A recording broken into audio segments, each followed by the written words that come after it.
This is the future.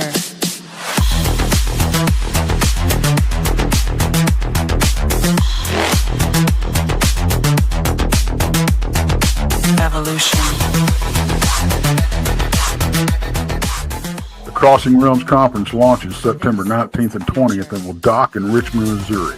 This is already being called the event of the year, folks. With an unprecedented list of speakers and special guests, 2 days of cryptids, UFOs, and paranormal presentations, along with a celebrity-filled ghost hunt, meet and greet, gallery reading, vendors, and a film screening. This promises to be both educational and fun. Go to eventbrite.com to secure your tickets and vendor slots before they are all abducted. They're going fast.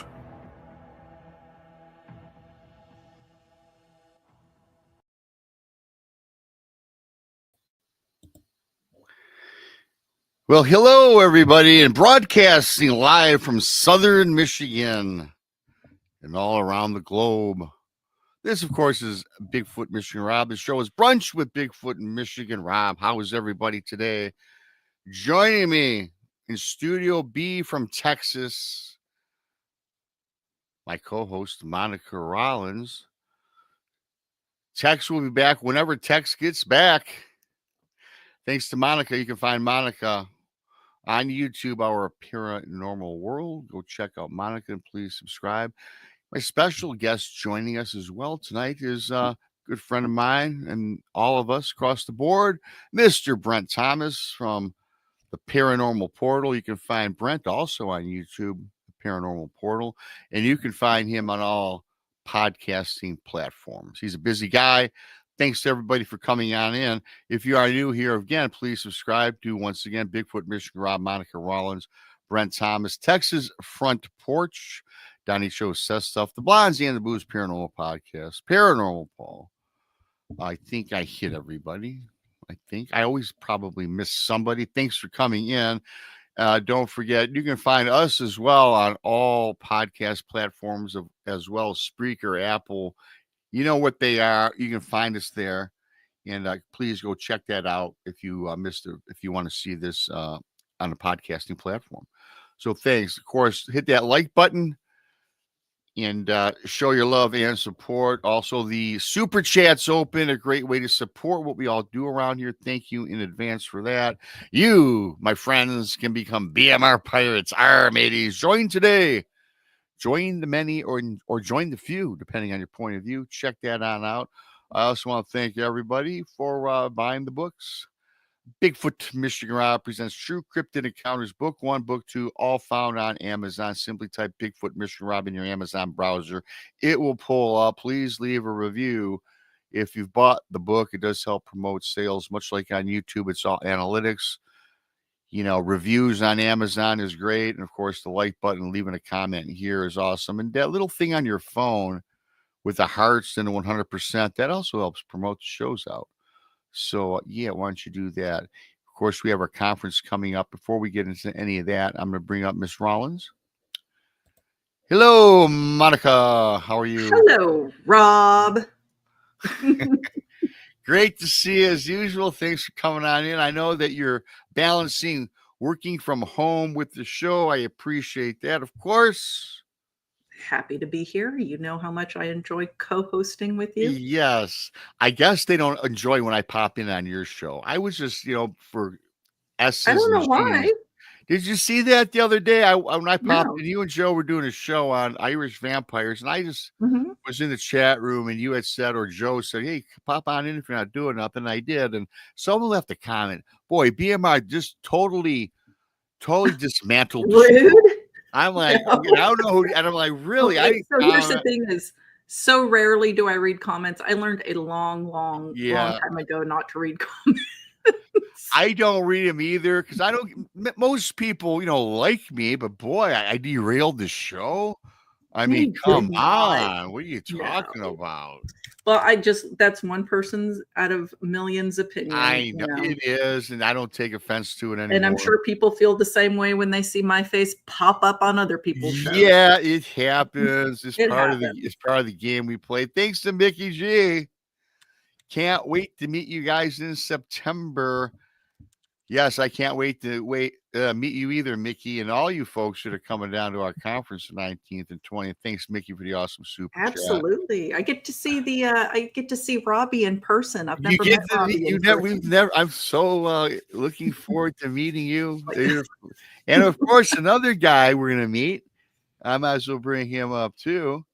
Mr. Brent Thomas is gonna be there. Hey, Brent, what's happening, man? Brent.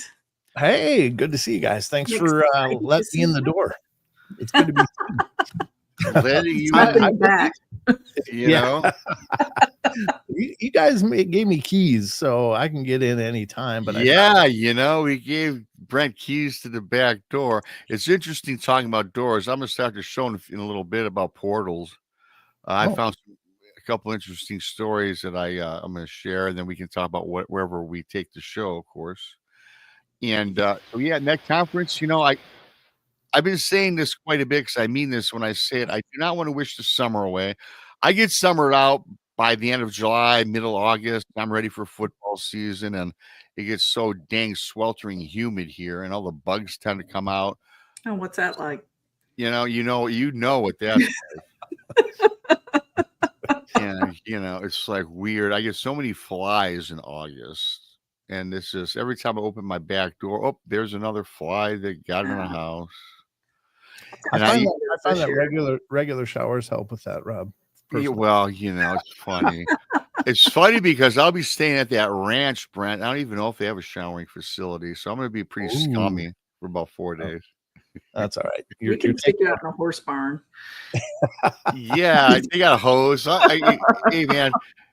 I'll find a hose. I'm going to bring me down some Sasquatch soap. They sell that now around where I live. That's right. Yeah, that would be good. And maybe someone will join you in the bunkhouse. Yeah, well, boy, I don't know. Well, I think that I did secure my own personal private room at the ranch. Then again, I'm thinking, wow, because this ranch is allegedly haunted. So we'll see what happens. Yeah, see, I wouldn't give up my hotel room. I still have it. I still have it just in case, Monica. But here's the thing. Thank you, Keith. I appreciate that. And Keith is going to be at the conference as well. I really have to meet y'all in September. Come on, Keith. You want to meet me. Yeah, you want to meet Monica for sure. I just noticed, I covered up. I finally fixed how to make your picture. Remember I was asking you? Oh, yeah. And I got rid of the box. But now I put up the comment thing, look, and it covers you up. And all my hard work is covered, But there it is. I finally figured out how to do it a little bit. See that? No boxy thing like me. So it took trial and error. I tell you, making icons is tough. Images. Donnie does a good job. I don't mess with it. I do AI for my graphics. Oh, yeah. I've yet to do that. I've yet to dive down that realm. It's easy. You just tell it what you want, and if it generates a photo, and if you want to, that's the chat. You have to chat. You use Chat GMT or do you use something else? Yeah, I have Chat GPT. I haven't tried. Is that what it's called? GMT? I say I don't even have it. I gotta look into that. I guess it's just easy. I have zero artistic skill. Like if I had to do my own graphics, it'd be like stick figures and like a sun in the corner. I can't. I am not artistic. Well, Brent's pretty good though on your show, Brent. You got a lot of cool. I like how you have your setup you got now. Then when you do your show, you have some pretty cool imagery when you do your show. So I honestly I used to do them manually with Photoshop and stuff, but I've been using Google Gemini. It's a free one and it does a nice job. And I let it do the hard stuff. It's great. Yeah. See, that's on your phone, right? You can't. No. It's on my computer. Oh, it's Google Gemini. Well, it's AI supported, right? Yeah. It's an AI bot, and it's free, and it'll help you. I mean, it does everything. Like I ask it, well, how can I help to get better exposure on YouTube and stuff, and it gives you the best practices. It's pretty cool. Yeah, it's probably going to be my overlord someday, but probably now it's working for me. All of our overlords. It's going to be. It's already started. Yeah, send me that link down the road, Brent, whenever you get a chance, and I'll look into that. Yeah. Because that's what I'm trying to explore with. Because it's funny because I can do certain things on my phone, but the things that I have to do, like I was telling Monica, email me a picture. Well, I don't want to do all that. I already sent you a couple. And I'm like, fine, I get it. I get it totally, Monica. And I can do it very well if it's live and I have my phone on me and I take a picture of you in person. It works. It's amazing. But pulling it off of the computer, off of an email, the image is so hard for me to manipulate. But I finally figured out how to do kind of Monica's in mine there. So we'll see. But I took that but that picture is floating heads in a forest. Floating heads in a floating. There's portal. A Japanese, I think it's a ghost that is just a floating head. It chases you through the forest. Yeah. That's horrifying. Folklore, ghosty folklore. Yeah. They have some really crazy like ghosts and cryptid type things over there. They do. Yeah, they got all kinds of creepy stuff. That in Philippines. Philippines has a crazy amount of weird stuff. I think there's is it the Iroquois? There's a Native American band that has that too. The folklore of the floating head that chases you. Oh wow. Jeez. Yeah, I don't think I'd want to see that. Now I've seen a ghost without a head. I've seen ghosts, but I've seen a ghost. Like I told you guys before, that Dead Man's Bridge as a kid, that was a woman, a headless woman. And I assumed it was because that was the folklore behind what happened down there back in 1967. And I came across it like I was like 18 or something, me and a bunch of friends. It was pretty creepy. It was kind of... I imagine. Yeah, so it was weird. But I'm used to the weirdness. We're all used to the weirdness. And speaking of weirdness, I decided to do a couple stories on portals, the paranormal portal, of course, but because I haven't done anything like this in, gosh, forever. And, but I was going to ask you guys going around the room. So you, Brent. I know, Brent, you've seen for sure a UFO. We've talked about this quite a few times, but your encounter with that, your experience with that, and you're a paranormal guy, and you've seen things in the paranormal realm, whether they're ghosts or spirits, we don't know, but you've come across that. You're a 50-50 on the Bigfoot that you maybe saw or didn't see. Of course, you weren't wearing glasses, you said at the time, so kind of hard to make out, right? Well, you're kind of conflating two stories there. I was growled at when I was 14, and I didn't dare look or turn around. But the story without my glasses was when I allegedly met Glag, and I never saw it, even though it was reported that I met Glag, this big Bigfoot. I didn't meet Glag, so but I I tried. I was there, but I didn't see anything. Yeah, and Monica, I know you've seen Dogman and a few other crazy things, but never asked you in your lifetime, you ever think you might have seen or experienced a portal at all? So there's, I think that I saw one out at Dogman Ranch. Okay. I think that there was very likely something going on in the trees there. I'm talking really loud because my neighbors, like lawn people, just decided to start up. Of course they did. Of course they did. Yeah. Is she on the show yet? Start the mower. Oh, yeah. And speaking of lawn people, my guy's going to come up here in about 30 minutes and collect his money because I do have a lawn guy. I feel I'm going to start doing it by hand. I do so much in the yard that doing the lawn, I love doing it, but my lawnmower took a crap not too long ago, and I just want to spend $500 right now. Yeah, I don't have my lawn guy doesn't show up. I don't know what's wrong. Oh, it's me. Oh, well, yeah, correct. Oh, I'm it. Yeah. Yeah, my husband is typically mine, but it's been like, I don't know, 2 weeks maybe, and we're in Texas in the summer. My grass is like this long. I'm sure their lawn guys looking at my yard like, yeah. So, Monica, now that you bring that up, I was going to ask you, I know that Texas is always sweltering way more than Michigan. I would think that you probably wouldn't need to mow your grass, but maybe once every 2 weeks because it's always dry, isn't it? Mow it darn near twice a week in the summer. Yeah. So you do get a lot of rain? Yeah. This year we've gotten a ton of rain. So, okay. Yeah, we have this year. My grass, I usually get a cut on Monday, and usually by Wednesday, I got to get a cut again. but I do have a lawnmower, it's a crappy lawnmower that I'll do it, but I have the guys do all the edging and everything. Yeah. It's just, I've had 2 people walk up to my front door going, "Can we do your yard work?" Oh. And my husband through the Ring camera was like, "No, we do it." And I was like, "Do we?" There's a reason why they're knocking on the door, because a lot of the next person that comes to my door, I'm just throwing money at and telling them to take care of it. Yeah. My long guys. Where exactly do you live, Monica? I'll be there. Thanks, Gary Spike Sr. Yes, Gary Spike Sr., Pops, as we all lovingly call him, is posting the links to the conference. And that's really the only place to get the link. That's the legitimate website right there that Gary's putting out.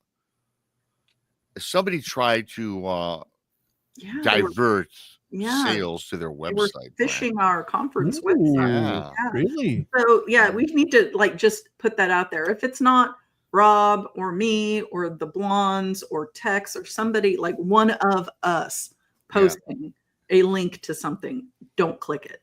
Yeah. Wow, that's crappy. Wow. Yeah. I didn't hear about that. Yeah, and allegedly this person, because it's on the Facebook, if you want to check it out, Brent, has been doing it not just not just with YouTube, us. Monica? Huh? Oh, I got the hourglass thing, but Monica kept moving. Remember I was saying I get leg spikes? Yeah, you probably did. Everything looks good on my end. Okay, good. All right. And you were good, though. You might have had a lag spike, but you did not freeze or anything. Just let you know. You're fine. We haven't missed a beat. But yeah, I guess this person, I forgot their name. It's insignificant now. But supposedly they do this as a practice. We're not the first conferences they've tried to infiltrate to divert sales over to them. Yeah, people, it is what it is. People. I'd rather see a dog man. People backstage before we came. I'd rather see a dog man in the forest than a person. Maybe. No. Yeah, well, unless I know you, then it's Monica. Okay. Depends on the person, I guess. But if it's some person that's creepily in your camp and you're sleeping, that's not a good thing. Yeah, we had hunters come into our camp one night, like in the middle of the night. Yeah, when I was up in Gifford Pinchot and I was filming for Monster Quest, it was the camp of all women. And in the middle of the night, there's elk hunter all around, and there's like people go out and gather bear grass to sell to florists out there. But we were all asleep, and I woke up because I heard voices, and there's like somebody was shining a flashlight around, and they came up into our camp. Wow. Yeah. Here's an interesting. Who is this guy? If Donnie. Who's that? If that rat bastard. Donnie show post link. Do not click it. Thank you for somebody impersonating Donnie's show. This person is like sitting outside of my window with this freaking like riding lawnmower. This dude's lawn is the size of a postage stamp, and these guys show up with a riding lawnmower. That's awesome. Those are my people right there. One fell swoop. Is he lurking in your window at you at all? It's a tall window. He can't see in it. But he's like literally parked right there. Nemo Veer, really quick line, Nemo. Links to K-pop. That's how Donnie's links are going to take you back. That's what Donnie's links will take you to K-pop. Or some Bigfoot adult viewing. Yes, adult viewing. Donnie show is definitely for adults. It's a fun show. We have fun on there when we pop on or when we don't. He does a good job. He's now he is the master of the Chat GPT or whatever the hell you call it. Oh my gosh. He goes nuts with that. Yeah, he has a lot of fun. But so there's a couple of your stories I'm going to tell. We can kind of talk about them a little bit. Because ironically and eerily, somebody was telling me about my experience. Because you know what I do, you guys, what I've done over the last several years. Yes, I have. I've talked to some psychic mediums about my experience that I had. So we'll talk about that a little later, but a couple of these, the portals is kind of what led me to tell these, and I think they're pretty cool. And I'd like to get your thoughts on them because, again, I think portals do exist, you guys. I mean, they're out there, right? And typically we think about a portal being in like a remote area, like, the wilderness, out on a lake or an ocean, the Great Lakes, especially, right? We've heard about those stories. But there's a couple here that happened actually in a guy's bedroom, and also another one that happened in the person's backyard. And I thought they were interesting just to share with everybody and maybe your take, 2 cents on whatever, how we do. And this guy was explaining that, trying to recall here, this hole this guy is saying started drifting right towards him. And he's in his bedroom, and and this portal is revolving, okay? And then he saw in his bedroom now again at night, he saw 2 young men sitting in another room through this portal. So this guy is in his room, and he can look into this circular object that appeared into his room, and he says that it came from a mirror. Okay, which is interesting. And one guy was sitting, and he was working. It appeared like he was typing on a computer or something. And this other guy was looking at what this other guy was doing, as he describes. And then both of these guys kind of look up from this portal, or whatever you want to call it, and they seen the guy in his bedroom looking in at them. And these people, by their expressions on the other side of this portal or this mirror, noticed it, right? And then he also said that this was kind of creepy, that the light from the room that they were in was actually illuminating his bedroom very brightly. And he could see something in the background. I think it was an ironing board. It was in there. He said he saw like a bookcase. He saw he's seen a ceiling, and then he's seen this door in the background that was closed. And then all of a sudden, the door in this portal, he recognized it, and it was the door from his bedroom. And now this guy thinks that he's really not dreaming, that he's awake. And he was sitting up just observing this phenomenon that was taking place in his bedroom. And he says, Rob, I think they were talking to each other a little bit. He didn't really remember hearing anything.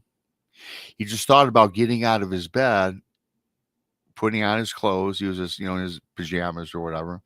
And he was thinking about walking toward this portal inside his bedroom. And he really had the thought about entering and seeing if he could enter through this strange phenomena right in his bedroom. But then he says that he eventually chickened out because he didn't know what in the world it was, and it was very strange. And he says it's because he didn't really know if he would be able to come back, which, I can understand that. Yeah. So he says now that this hole was a perfect circle. And then it started to revolve and spin, and that it kind of became a little more oblong, kind of like maybe the shape of maybe an egg, maybe on its side or whatever. And again, then everything is all of a sudden, he says that everything started to kind of fade away and disappear. And then he said all of a sudden, the light in his bedroom, everything went to pitch darkness. And he's in his room in total darkness. And he says, Rob, it's funny because he has a very difficult time, like most people, I would assume, right, seeing at night. So he always had this, I guess you would call it a night light somewhere in his room, and that was even extinguished. So his entire room now is like the abyss. It's just blacker than black. So he tries to fall back to sleep. And he's thinking, boy, this must be a weird dream, despite the fact that he knows he's fully awake, and he put his head under his covers, and he drifted off to sleep. But he realizes that, yeah, during this entire experience, you guys, he was actually sitting up, observing this. And he was observing those two men observing him. And he thinks that they got frightened off, right? Once they realized that they were seeing him. And he said there was no glow. I mean, there was no like fog or anything. Of course, the glow from the illuminated lights from cast into him from this portal, or from the lights from these two guys' rooms that they were in. So after that, man, he says that's what had happened to him. And so he was doing some research on portals, got very interested, and to this day he doesn't really know what it was, but he says he experienced what he thinks was a portal, and he of course thinks the God above that he didn't venture into it. So I thought that was pretty interesting. A couple things on this. There's a mirror involved, right? Now, we've heard about mirrors that are pretty creepy in their own right, a lot of them, if you believe in that sort of thing. And the fact that this is where this portal emanated from, right? And then the odd thing is that and I never heard this about a portal, that he saw these two guys working whatever they were doing, and he could see the entire room as I described. He noticed the bookcases, everything else. And then it was very eerie, though, that these two guys looked up and seen him. At least that's what he thought at first. And they kind of got freaked out. And after that, they all had eye contact together. It's kind of when that portal elongated, turned sideways, and everything kind of faded away into darkness. That, you guys, I never heard quite a story like that involving portals. So yeah, I guess what's your thoughts on that? That's a first for me. Yeah, I haven't heard anything like that. I mean, but again, I'm not discounting it. I mean, if he says that happened to him, I'm sure. And again, every story I ever tell, you don't know. Like, I always don't judge people. Hey, what happened to me, people don't believe some, but it is what it is, and you move on. Yeah, I mean, I think that it's possible. Like you, I believe that portals are out there. I think they are. Do I think they're common? No, I don't think they're common. But I think they happen. But that's the first time I've ever heard of something like that, where it's not like into a fae, right? You're not going into a different dimension, let's say. It's one where you're just looking across town into your neighbor, some dude's house, while he's having coffee. That's the first time I've heard something like that. That's what I thought was interesting to bring up, because like I say, I've heard about portals. I mean, I know people that have experienced them. We know a couple people, Monica, Brent. I don't know if you do, but we talk about, I had Trey Hudson on the show a couple of weeks ago about his buddies. They talk about the cube in the meadow, and on Thermal, they seen one of their research men vanish by this cube. And the guy came out of it, and he says, I don't know where I was. He was in the abyss, and he disappeared. And when he walked into it, he was fortunate to come back, he said, but he didn't know where he was, because it was just darkness surrounding him. That's and then I've seen that documentary. I also had the book, and I also saw these guys at the conference a couple of years back, and they showed the video, and they seen, and that, I mean, from thermal imagery, it happened, right? And the unfortunate thing is, a lot of these people, it was a big radiation spike on this property, and unfortunately, his buddy passed away. He got cancer less than a year after, and so did another member of his team, that experienced the same thing. Not a coincidence there. Brent, what do you think about that story? I think it's fascinating that he was able to just not only see this other experience through this opening, but he was able to see the opening. I've often wondered about portals. I mean, I think that they happen maybe more commonly than we think, but we sometimes, well, usually, I don't think, this is just a theory, but I don't think they normally see the opening. They just see what's through there. Right. I think that in many cases, perhaps some ghost visitations or viewings are maybe some function of that, where we're the ghosts for them and they're the ghosts for us, because we're looking through this weird iris that's kind of there but not. But this is a fully manifest where he could see the shape of the opening and all of that, and indeed even the light came through and illuminated his room.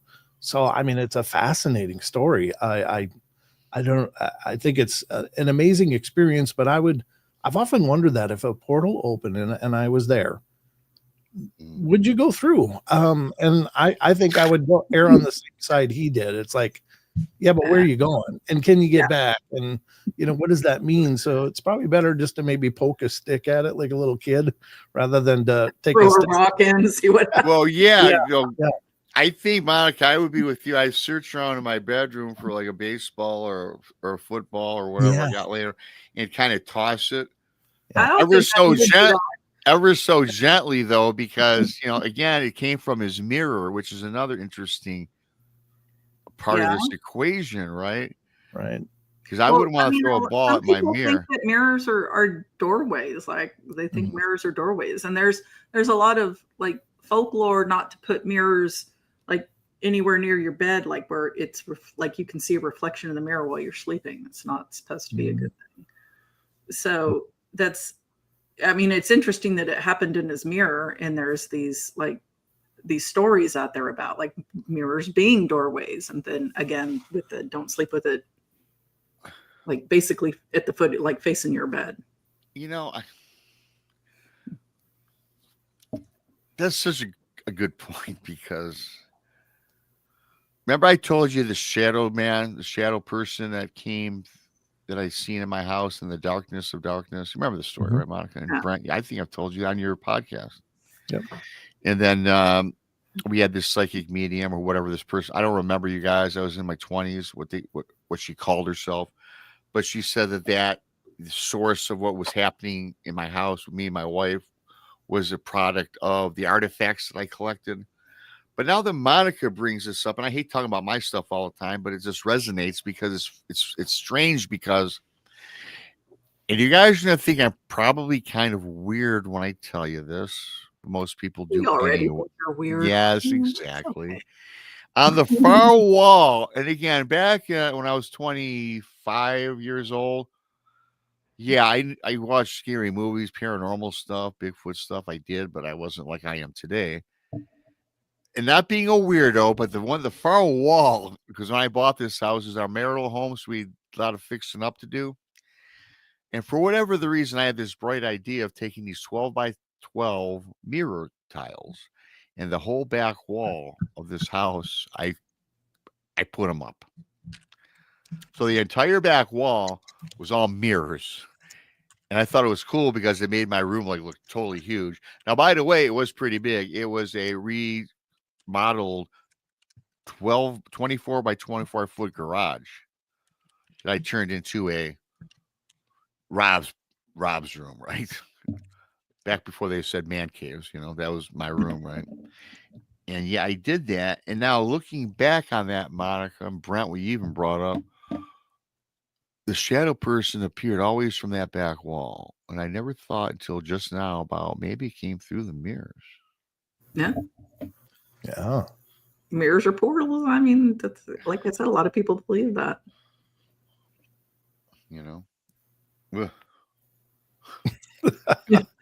Involuntary shudder. Yeah. Creepy.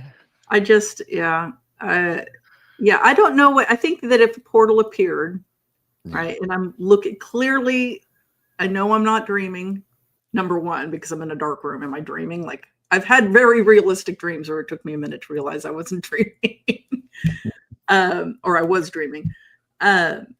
Realize I'm not dreaming, and then I can see whatever, I would immediately leave the room. I don't think I'd throw anything into it. I'd get as far away from that as, because I don't know what's going to happen. Is it going to become a vacuum? What's going to happen? Am I going to get pulled in there like a la Poltergeist? I don't know. Yeah, I always had this dumb idea. Of course, it's one of my dumb ideas. I don't think realistically, no. Am I going to venture into a portal if I seen a suspected portal? Although I did have this dumb idea about getting like a 500-foot chain and get some sort of waist guard and kind of, put it around my waist area and venture through it with a chain wrapped around like a big thick oak tree so I could pull myself out. But then again, I'm thinking that maybe the portal would cut off the link anyways. I don't know. Yeah, I think when and if that closes, it doesn't matter what you stick through it. You're not going to wedge it open. If it closes, it's closing. So there's a horror movie, and I'm totally forgetting the name of it, but it takes place in this old church, and it's supposed to have the devil in it, right? And I remember it's got this cylinder at the altar, and the water's dripping the wrong way, or this liquid dripping the wrong way. And at the end of the movie, there's a mirror that they go into, and literally, like, the Satan is trying to come through the mirror. Like it's truly a portal, and it's abyss, it's blackness inside the mirror, because I want to say somebody gets like either falls in or gets pulled into the mirror and is sealed in there. So I've seen too many horror movies. The point I'm making is I've seen that horror movie. Yes, you have. You've seen 1 million movies to my 2, as you well know. Every movie Monica's seen, I probably have not seen, including popular ones. Monica, but since we're on the subject of BJ LaPierre, had a question for you. I just happened to see it. I answered her in chat, I don't think, and but we'll answer it here. Yeah. That's really interesting, and I don't think I've heard that exact thing she's describing, but it makes sense. It makes sense. Do you want me to read that out loud so people listening can hear it? Yeah. Well, I'll read. Question for Monica. 2 mirrors facing each other. I have heard both that it doubles the strength for something to come through, and I heard that it prevents something from coming. I mean, both things could like be potential. I mean, you have a portal facing a portal. Some things could still come through if they could slip between them. Like if you have a distance, right? You prevent larger things from coming through. I mean, if we're talking about like non-corporeal things coming through, it doesn't matter. Like, yeah, they can come through. I don't know what it would prevent coming through unless it's a size thing, like a physical being with size. But I mean, again, but it makes sense. Like what you're saying makes sense if you consider mirrors to be portals. Yeah, I mean, I'm not scared of the mirror, but like all of us, we've heard that mirrors could be a gateway somewhere. Yeah. And I think there's probably some validity to that, especially from this story. Whether it's valid or not, I don't know, but it was a mirror. It was a portal, but it was kind of odd. So I thought it'd be cool to share that one. If you're new here, please subscribe to Bigfoot Michiganrob on YouTube. A few new folks come on in. Of course, the Brent Thomas Paranormal Portal. And of course, Monica, our Paranormal World. Hit that like button. So I'm going to move on. Oh, thank you. I'm at it. Since I'm up, I want to thank also briefly. Yes, Mickey G, once again, and Keith for your awesome super chats. I appreciate that, you guys. You guys rock. So I got this. I'm going to talk about another portal story here, and we'll see what the difference is in this. Hello, Michelle Wilfong. Good to see you. Hello to everybody for coming in. So this takes place in this person's backyard. Again, it's at their home. It's not out in the middle of the wilderness, or as I explained earlier, wherever else. There was a fence that was about 15 feet away from this person, from this lady and her husband. They're together in their yard. And all of a sudden, on the side of this big tree next to the fence, this tree allegedly, right, according to this person, started moving. And there was no wind on this day, and the other trees around this one tree, they weren't moving. It was just this one particular tree. Okay. And again, on either side of the tree, everything else, all the other brush, whatever, boom, no wind, one tree moving. So this lady and her husband, from what I recall, thought that maybe it was just an animal scurrying around in the tree, creating the movement, which I can roll with that, right? Then after about maybe a minute or so, again, a black hole appeared. Now, a black hole appeared, from what I recall, from this tree. And a man appeared. And this man, I guess, was carrying a box and a bag together in both of his hands. And he emerges out of the hole into their yard.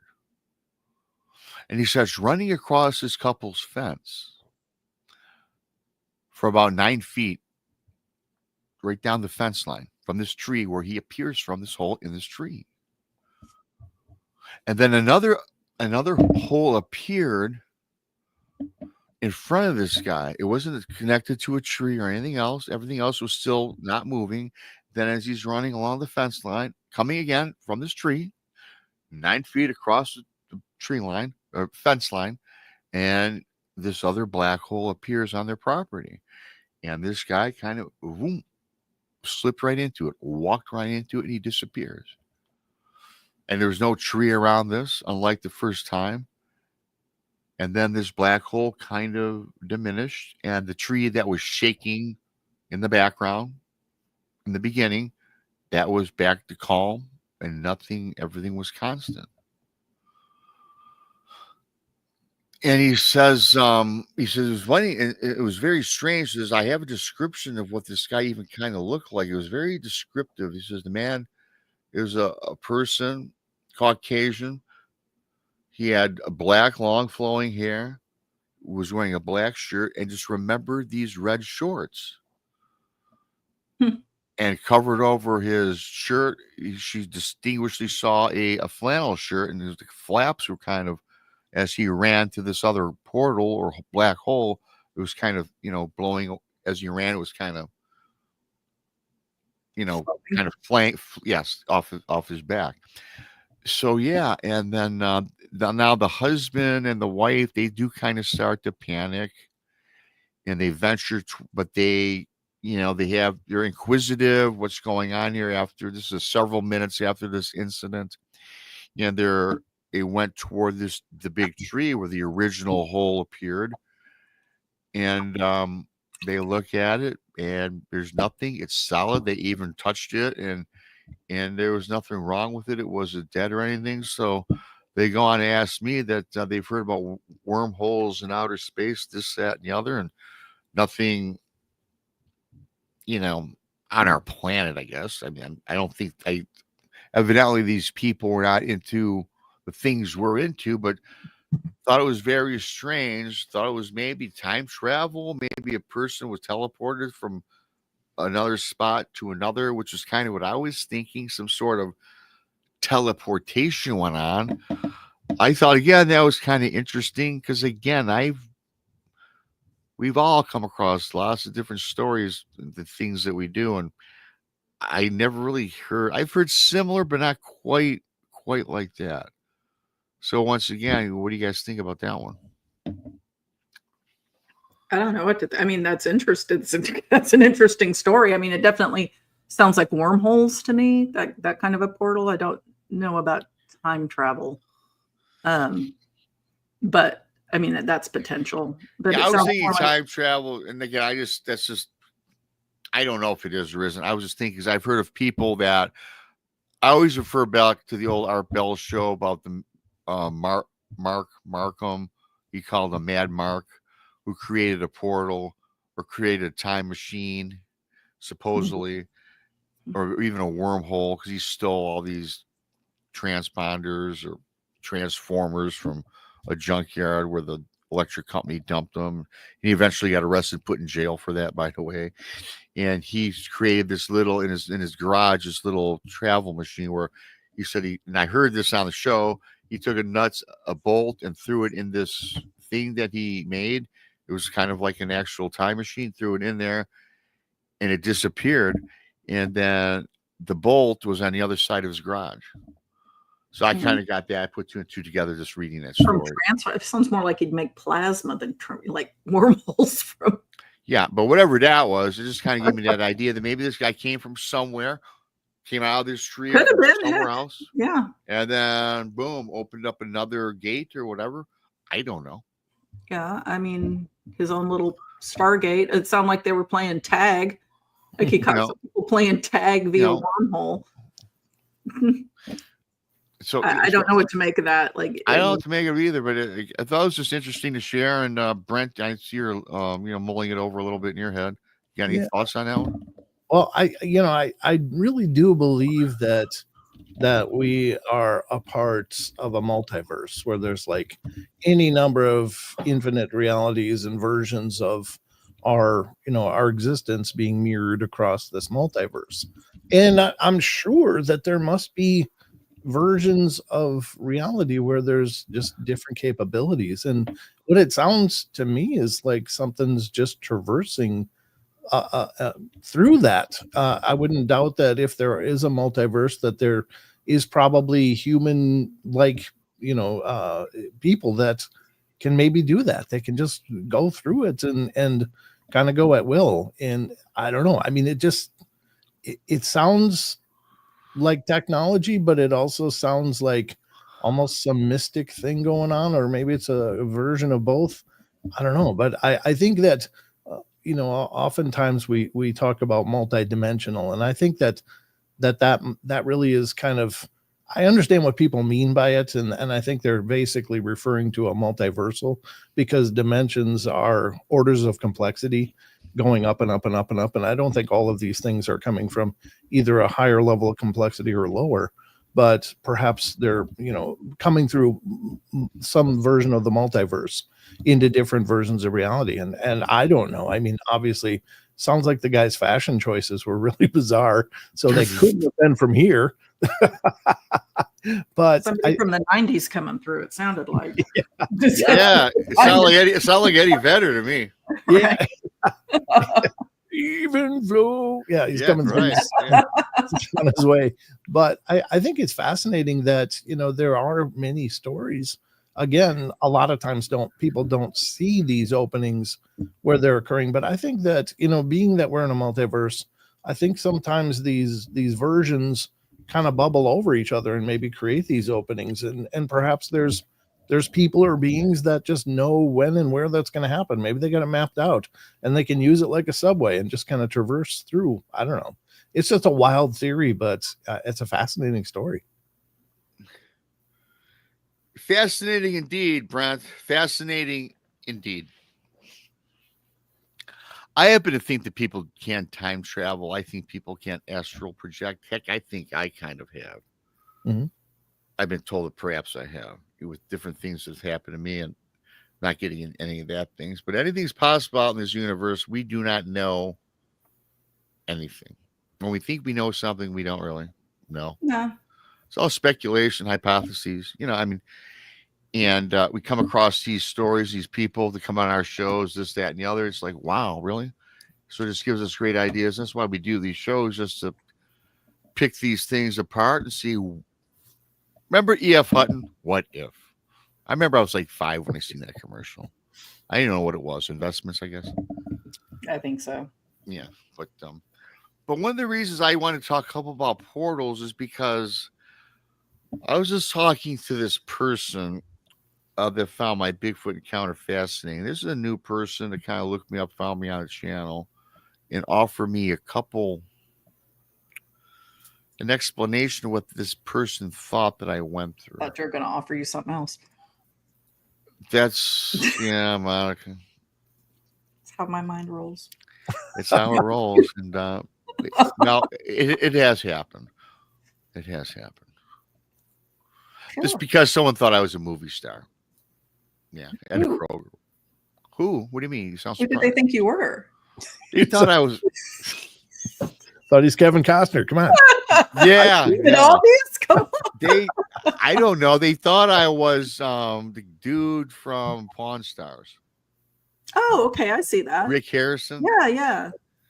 I've signed many an autograph as Rick Harrison in my day. Really? No, I did. Awesome. Back like 10 years ago, I signed 15 autographs at the Tiger Stadium. I guess if you just can't convince the people that you're not him, then just roll with it. I rolled with it. I got in a fight with a guy damn near at a Kroger. Hey, Rick, are you Rick Harrison? I said, well, no, he lives in Vegas. This is Michigan. I've had a lot of weird encounters. Yeah, I'm in a Kroger in Michigan. And it was Christmas time. And the guy wanted to fight me because he thought I was just trying to get out of my celebrity. My alleged celebrity as allegedly being Rick Harrison. Wow. That's crazy. Really, the guy got mad at me. Mad. Like he was like calling me a liar. I know who I am. You want to see my ID? And at the same a career as a stunt double. You have a career as a double. And then at that same Kroger, hey, listen, yeah, I do. I guess I could. I don't know. I couldn't perform a stunt. It could be a body double, I guess. Yeah, there you go. Same Kroger, same time of year, same year, Christmas. I got all these groceries. It's kind of a blustery day. It's wintertime, right? And this lady checks me out. I'm like, oh, wow, I said, well, she's kind of pretty. Maybe I'll, talk to her. I said, nah, I got things to do. So I kept walking. I felt the eyes on my back. I felt kind of pretty. Nah, I got better things to do. Well, it was as busy. It was Christmas. And I know I was like always rushing, right? But I felt the eyes on the back. And I'm thinking, nah, she thinks I'm Rick Harrison. I just got that premonition. I turn around and she's smiling at me. I go, you want an autograph? That's just what I said. Yes, I do, Rick. True story.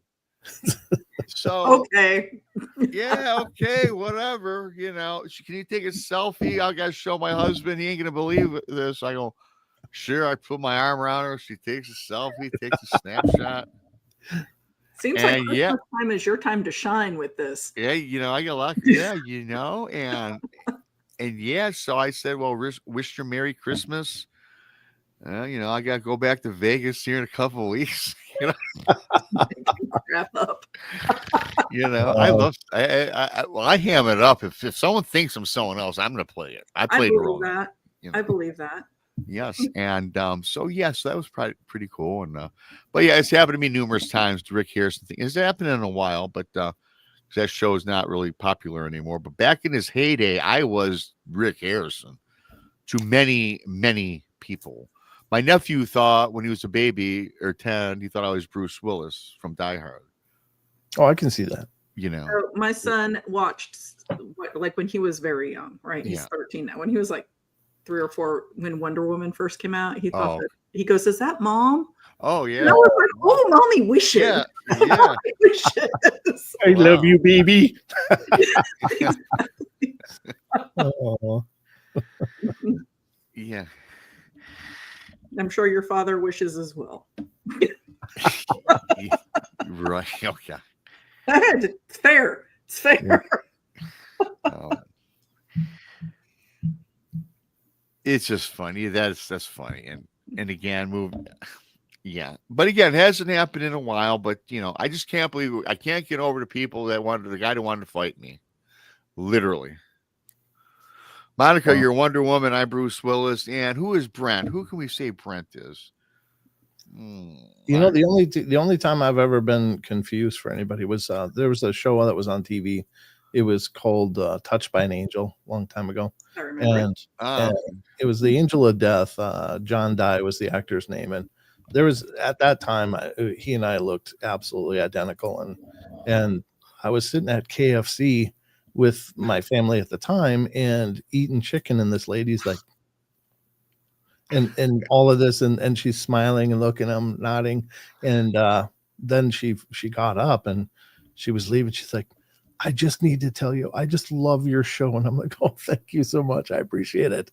And that was my encounter of being somebody else, but it was really bizarre. Yeah, it was nice. I wrote it too. I was like, yeah, I don't get to sit on this bus much, so I'm going to sit on it and ride. Yeah. And I went with it. See where this goes. Yeah. So yeah, there was a point, again, we'll move on. There was a point where I was always Rick. People just always stared at me and thought I was him. And I don't personally see it. I mean, not to where the amount of people, and when I say this, and we'll move on, it's been hundreds, you guys. Not 5, not 10, 100 or more. And I just never really, I can see, sure, every person in the world resembles somebody to a fraction. I think, I really think, but not to the extent that I would get for a long time.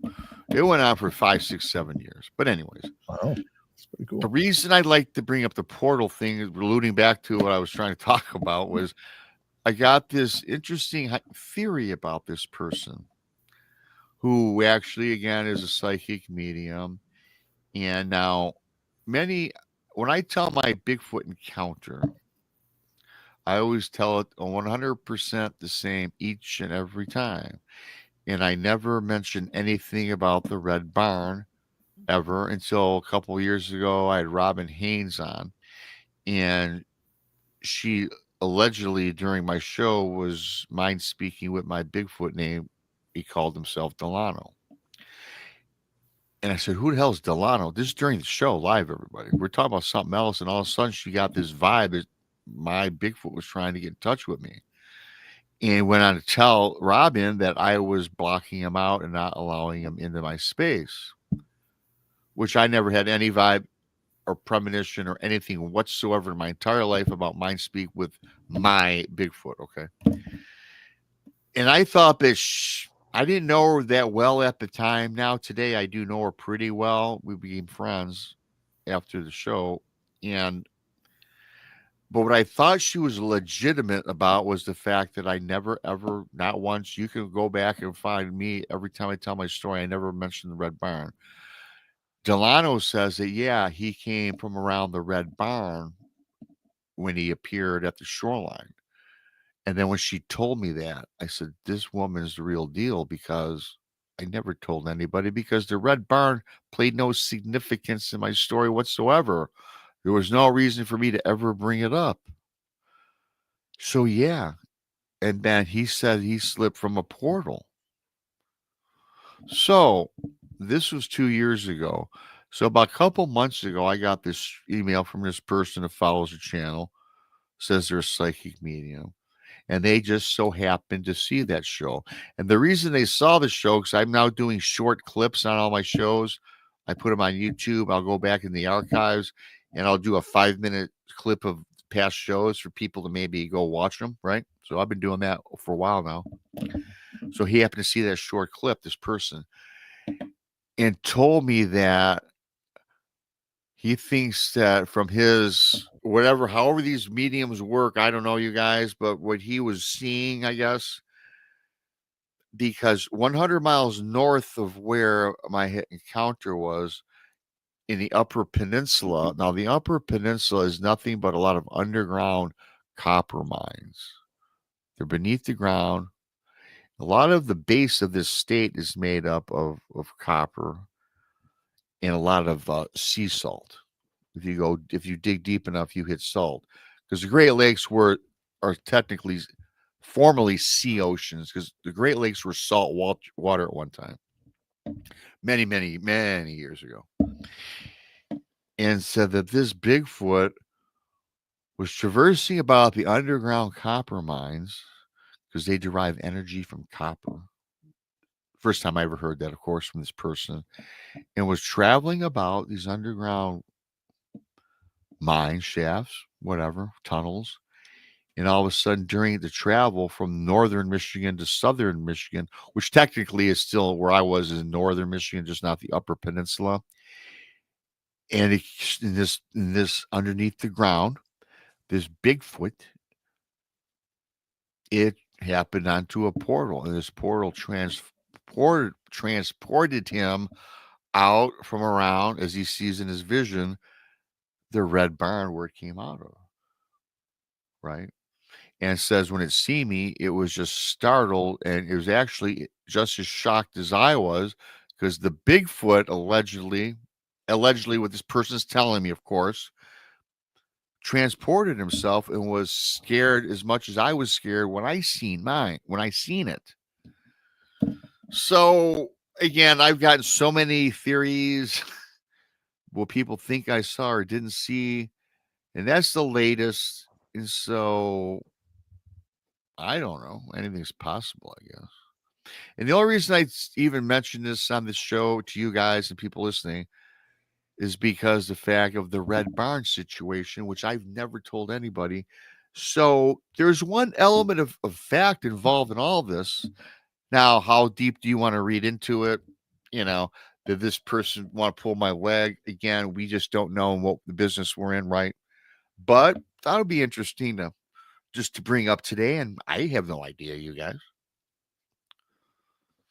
Monica always, I love Monica because she always, when I tell a story, she always has that inquisitive shaking of the head, like, I don't know. So, Monica, what's your thought? What's your thought? What's your immediate thing that comes to your mind? Guys, possible. Anything's possible. Or standard Monica answer, which is awesome. That's why I love that. That is not standard Monica answer. Anything's possible. I'm playing games with you, Monica, but seriously though, anything is possible, and I just don't know, because I've heard so many things that I don't know what to believe. I don't believe anything anymore other than what I saw. Right. And that's the only thing I can go on today is fact and truth, right? Yeah. I think it's a fascinating take. I will be absolutely transparent in that it's hard for me to understand the whole this archaic creature that we understand to be Bigfoot or whatever is living very, very much, I don't know, like a Stone Age culture, and yet somehow they're tapping into this incredible mysticism, and you wouldn't equate one with the other. But I've heard all the claims, a lot of them. I've had people tell me their experiences of seeing it.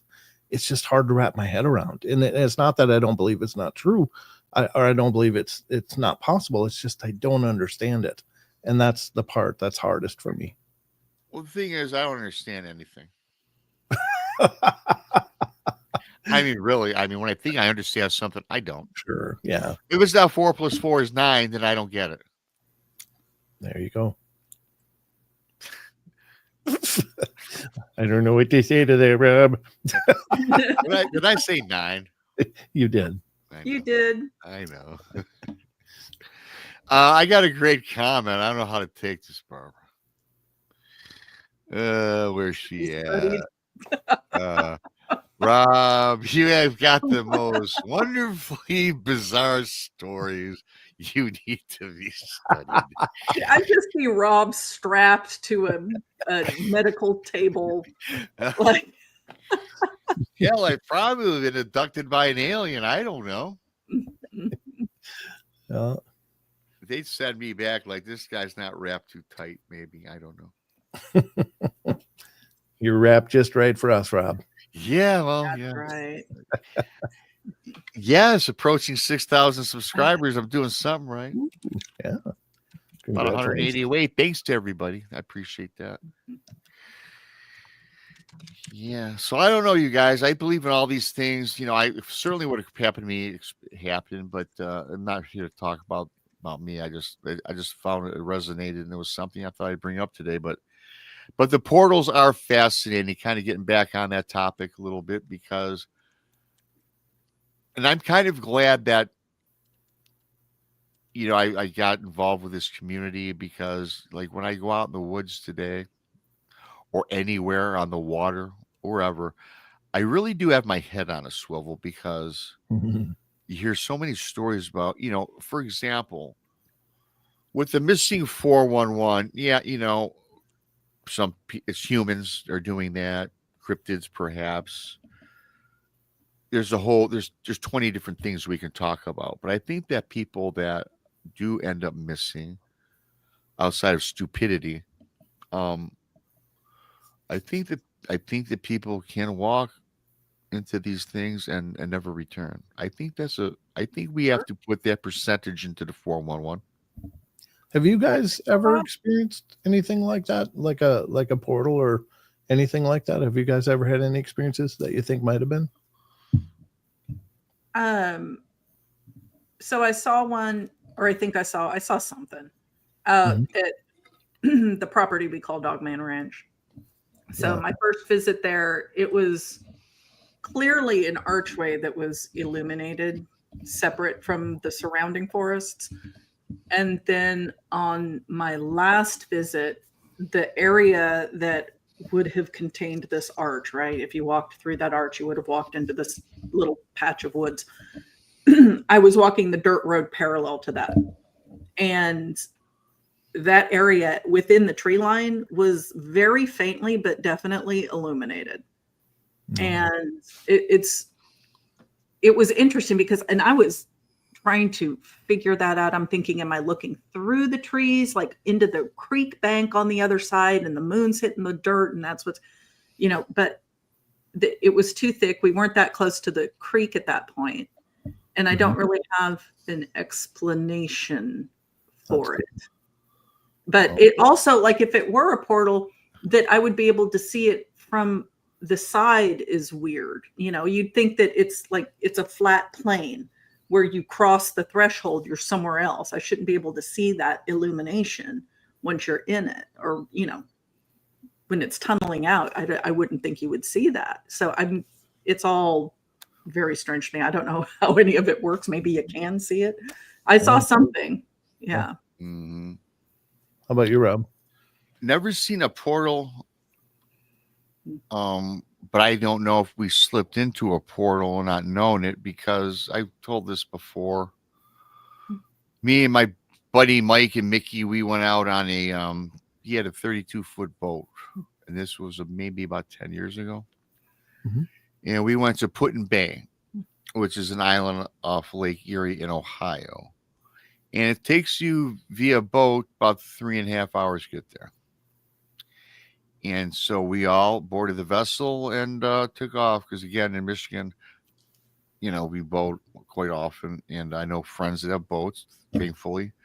And so, so we hooked up and went to this island, which is a very cool island. I don't recommend going if you're married. Just saying. Okay. So very good. It's a great time, though. Really, it's cool, beautiful, this, that, and the other. Just a good time had by all. So we're leaving the night to go home, because we had to work on Monday. So we left Sunday.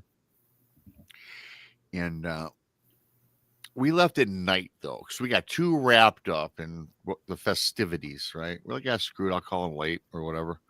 So we all said, we'll just go late to work. So we left, though, and it was the darkest night to leave and go on a boat, because the moon wasn't out and it was nothing but darkness on the water. And the navigation system was okay, but we went by, typically, we just knew how to get there. There's something called the Detroit Light, because all you would do is from Detroit, you would go east to the Detroit Light, then you would go southeast, and then boom, you're on the Put-in Bay. Very straight, very simple. Anybody can navigate it. So on our way back,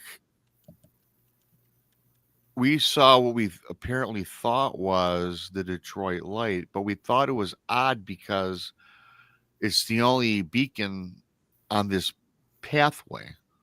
Mm-hmm. Right? So we thought it was, again, the Detroit Light, but we thought it came up rather quickly, within under an hour. So we set the headings and just traversed, boated, whatever verbiage you want to use. So then all of a sudden we're thinking, man, where are we? Because we didn't see any lights on the shoreline, and we thought it was getting odd. We figured we should have seen something by now. And then all of a sudden, it's almost like the days started to roll by. The sun started to rise in the distance. And then we realized that, and we did not know this till we looked at our watch. Here's the funny thing about this entire incident. We're on this boat, sitting up top at the helm, doing our thing. But we did not realize, it didn't seem like it was long at all, just a typical trip, but we see in the horizon the sun coming up. And then we had no phones on us. We had no clock. We went down below in the galley area, and we looked down the clock, and it was like we'd been on the water for 8 hours. Oh, wow. And so then all of a sudden, now we're running out of gas. But we are physically awake, and we know we've only been driving the boat for 2 hours max when we hit the Detroit Light. We are now lost. We have no idea where we're at. We're running out of gas, and we ended up in this channel, and on both sides of the channel are these very steep, like granite mounds, and this boat is a deep V hull, right? And it should be in the shallow depth of water you should be in should be at least 6.5 feet. We're now approaching 3 feet of water, and we're going to bottom out. And not to mention, we're running out of gas. And we should not have run out of gas because we were on full. So we ended up in the Maumee Channel, the Maumee River in Ohio. We should have been out of Ohio after 30 minutes. We ran out of gas, drifted around this bend, and ended up at some marina. It was in Ohio. And the distance we traveled and the time that we put together, number one, it shouldn't have taken the whole night. The sun should not have rose. It should have only taken 3.5 hours to get home, you guys. But we ended up being 8 hours off course. Wow. And we were awake during this entire travel, which is the most bizarre thing. So apparently we traveled 8 hours because we ran out of gas. The sun rose, but we were up the entire time, you guys. And we knew where we were in Maumee, right? I know Ohio, kind of, unfortunately. But anyway, we gassed up and we got home. And certainly I was way late for work. In fact, I ended up calling off and we got home. And when I remember getting home, you guys, I was exhausted like I hadn't slept in like 2 days. And that was a very bizarre incident. I couldn't tell you what happened on that trip. And back during the day, again, I'm not thinking time loss, portals, and nothing like that. Experienced something. We weren't that dumb. And no, we weren't like hammered drunk and just did an accident. But the thing that we saw, we thought was a Detroit light. It should have been the Detroit light, but apparently it wasn't. So when we veered off course, it could have been just our stupidity, but even to get to Ohio, it just 8 hours on the water. There's just no way that happened because none of us fell asleep. So I don't know to this day how to explain that one away. That's amazing. Yeah. I mean, it sounds like you went through a wormhole or something. I mean, you're conscious, you have a continuous stream of consciousness from the start to the end. You don't have any missing time to your knowledge of that. There's no breaks in conversations. You didn't see anything weird in the sky. It was just like us sitting doing a 90-minute show, and then all of a sudden 8 hours later we're still doing the show. I mean, typically that's what it was. That's interesting, but the gas burned as if you had been running the whole time. Yeah, the gas did burn, which wow. Yeah, that's I don't have I don't know. I mean, I talk about once in a while, very weird. I mean, and you guys, we did that. And here's the thing about Put-in Bay. We did that trip. That was not our first rodeo. We've used the three of us, me, Mike, and Mickey. We would do that to get us three guys get together all the time. We did it for 5-6 years in our younger days, in our youth, because that's where we went. As we hung out during the summer. And again, I could do that course on a boat myself alone with my eyes shut. It was just look for the Detroit light, set your coordinates southwest, just hover along the shoreline, and you'll get home. Very easy. Very easy to navigate. And this beacon, and there's no other beacons on this pathway. And we were not, and unless we were just lackadaisical, didn't give a crap, and just did something on our own, out of our own recognizance, to still don't explain the 8 hours, because they don't take that long. Hell, I can take a boat from here to Cedar Point. It don't take 8 hours, and that's way, way far away from me. Wow, that's a fascinating story, Rob. Have you ever thought about trying hypnosis to see if there's something to recover? I don't want to know what my past. I don't blame you, because you can't. Yeah. You don't want to do that. But yes, my buddy that was on Barry Littleton, if there was a guy to do it, I could have him do it on me because that's what he does. And I do trust him. I don't like the idea of people probing me, my brain. Good qualifier when I'm sleeping. Yeah. Wow. No probing Rob while he's asleep, everyone. Oh God. Yep. Keep I'm not Rick. I'm not Rick Harrison either. Yeah.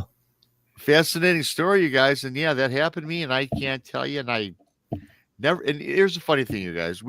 My friends, the three of us, we racked our brains back in the day. What the hell happened? We just said maybe we were drunker than we thought we were. We just made a mistake. But even today, now looking back, even if that was the case, it doesn't matter because we should not have been home. We should have been home well before sunrise. We should not have expended any of the gas because we did fill it up because it would have taken a quarter tank of gas to get home. Not a full tank, you guys. That is the thing that's the most disturbing, and the fact that we saw the sunrise. And we are, as Monica pointed out, we were at the top of the hill the whole time, BSing about the entire trip. Mm-hmm. And all of a sudden, it's like we go in the galley. What in the hell? It's 6:30 in the morning. There ain't no way. We were not on the lake, the river that long. We weren't. We were up the entire time. Yeah. Wow. So that's why, again, I brought up again, fascinating topic, portals. Did we slip into a portal? We didn't sleep. Did not sleep.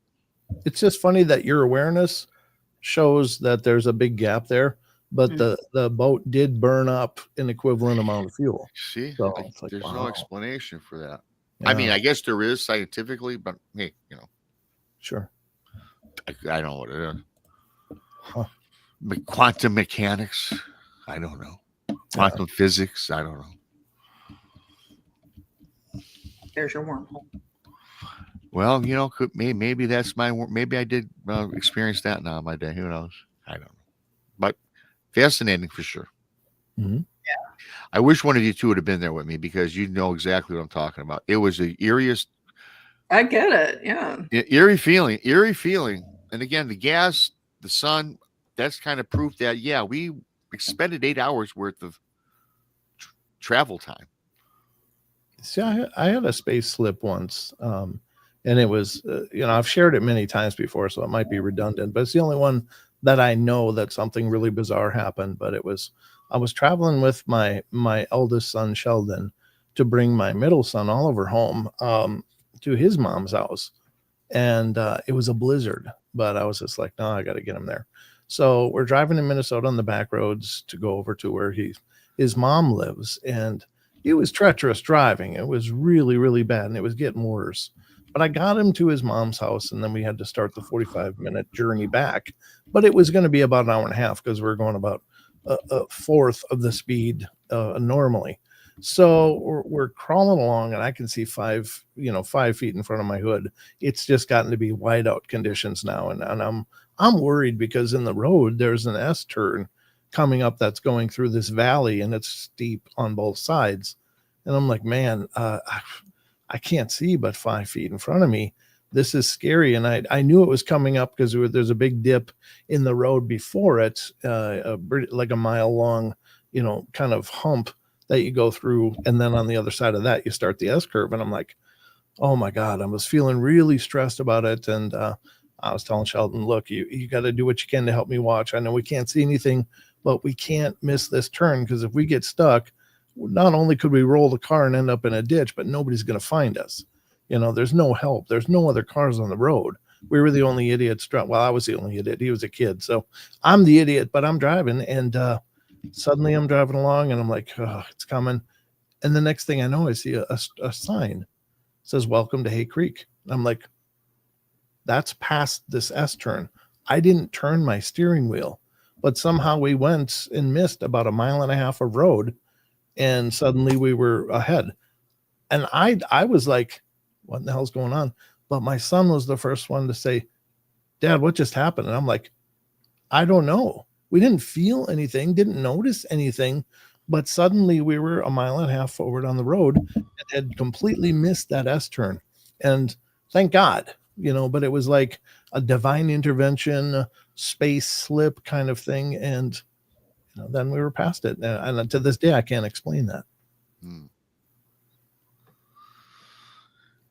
Yeah, I don't know, Brent. I mean, that's unexplainable as well.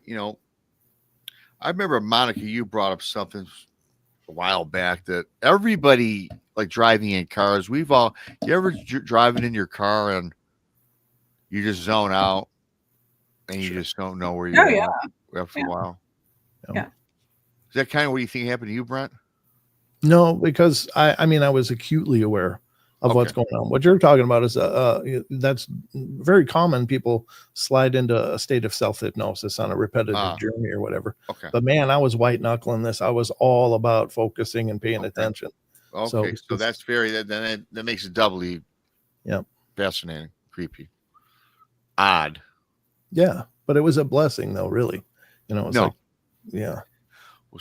it certainly was in that case, because a lot of things do happen for a reason, I do believe.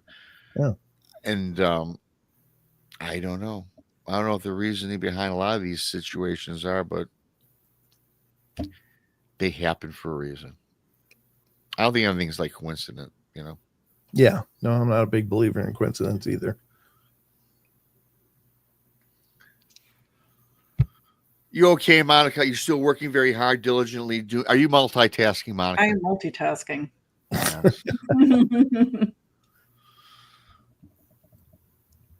I think that this was a fascinating show coming. I think that time lost.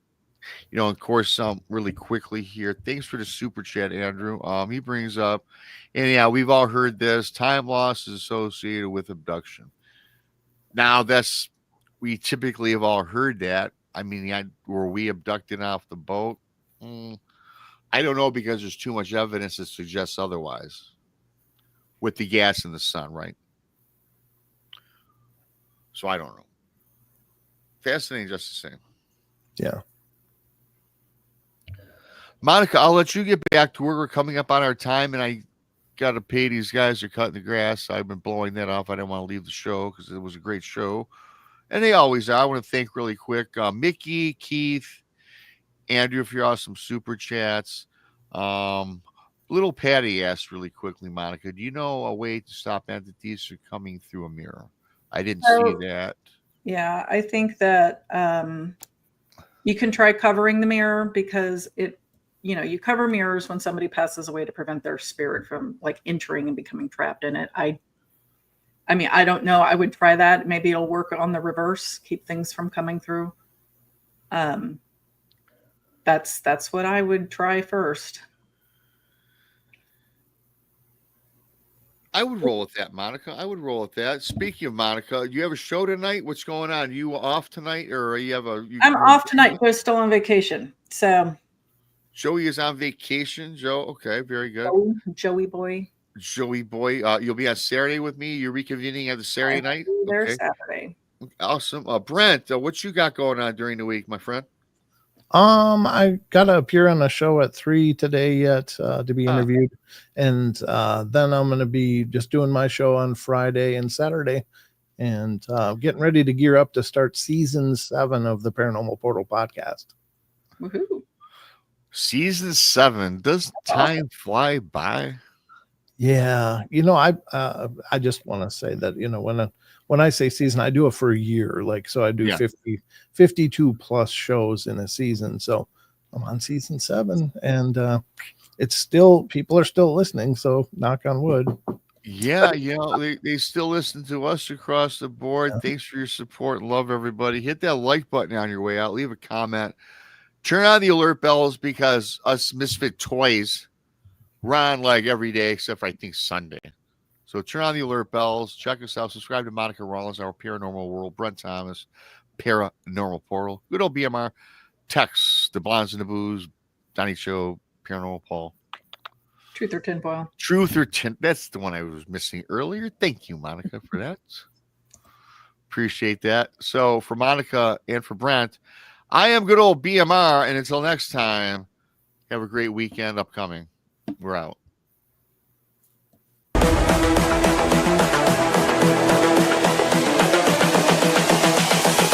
This is the future.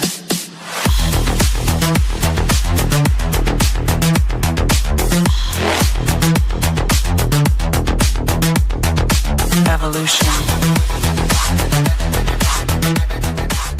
The Crossing Realms Conference launches September 19th and 20th and will dock in Richmond, Missouri. This is already being called the event of the year, folks. With an unprecedented list of speakers and special guests, 2 days of cryptids, UFOs, and paranormal presentations, along with a celebrity-filled ghost hunt, meet and greet, gallery reading, vendors, and a film screening. This promises to be both educational and fun. Go to eventbrite.com to secure your tickets and vendor slots before they are all abducted. They're going fast.